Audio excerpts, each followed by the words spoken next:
All right, we're back. I fumbled my phone. It happens. So we'll do the shuffle. No, you're good. Yeah, right there's good. Okay. So I was saying, a Fusion AI plugin that would actually watch over my shoulder and throw some passive-aggressive shade at my bad monitor techniques would be super useful. But I heard comments in some of the sessions about concern over what we're going to do if AI is better than us and all these things that we currently do. We've spent a lot of time learning to do the things that we do, and if AI can cut us at our own stuff, what are we here for? I would say that AI should, if it can take the collective knowledge of you, me, Chris Sabatini, Rob Lockwood, and apply those principles, that's a net win for us. I would totally tap into that.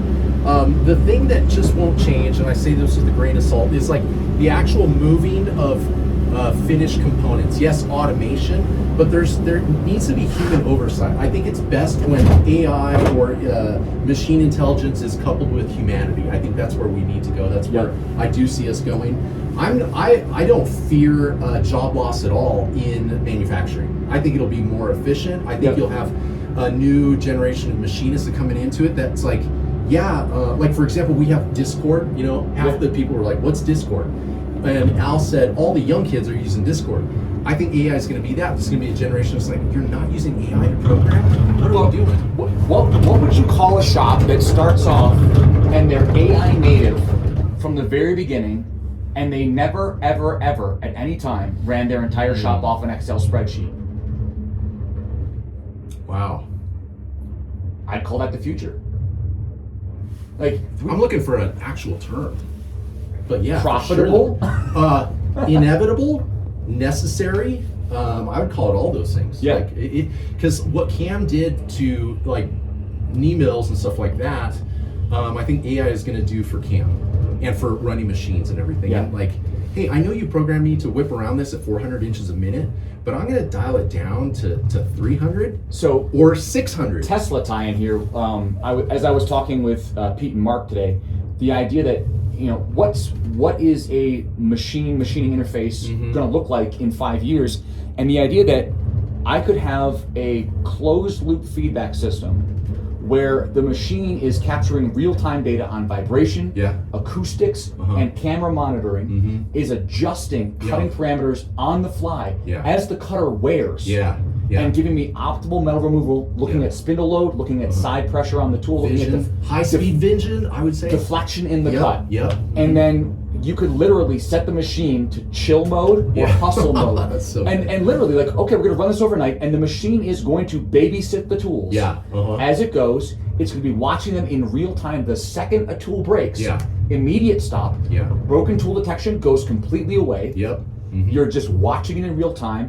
And if for some reason we have to try out a different tool or switch to a non-standard tool, like for some reason I'm out of this Harvey tool and I got to switch to some other thing, we throw it in, we let it know, not the program tool, dial it back 40%, and then work it up, monitor it. If we're in a happy range, keep cutting. We're going to get to a point where the machine is doing all its own speeds and feeds, and we're just setting the lap.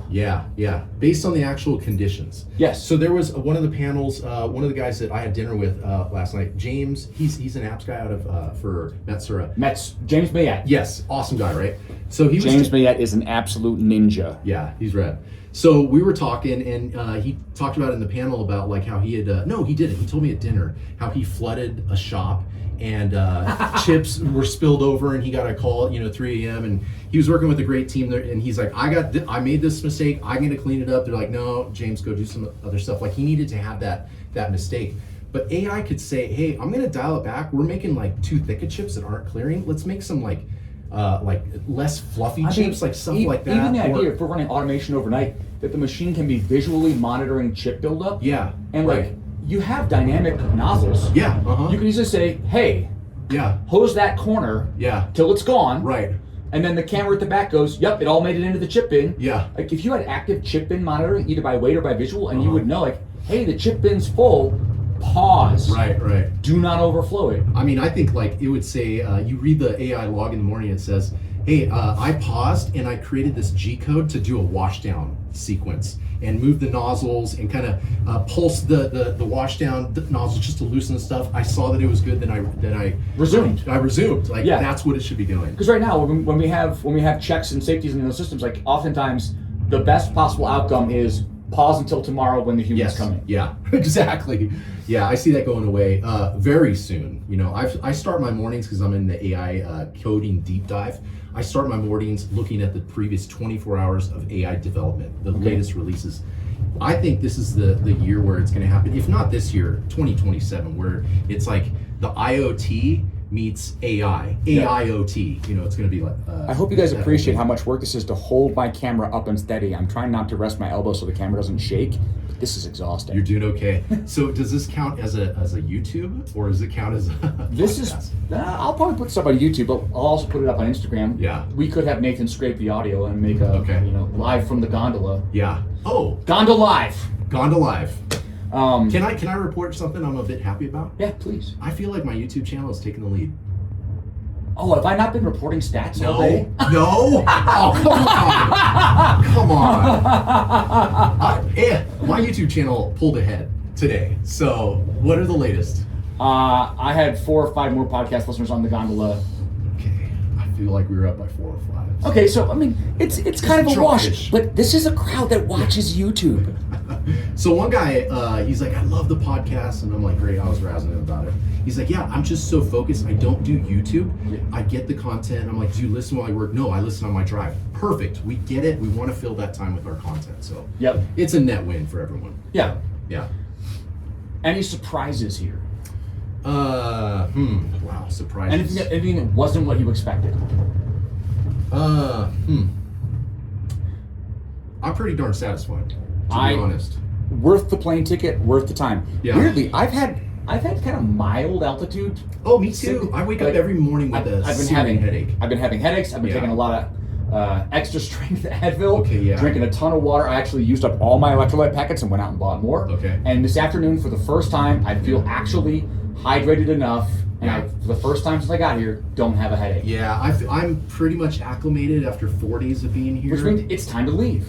Exactly. My legs still burn when I go up and down the stairs here. Yeah. It's one of those things.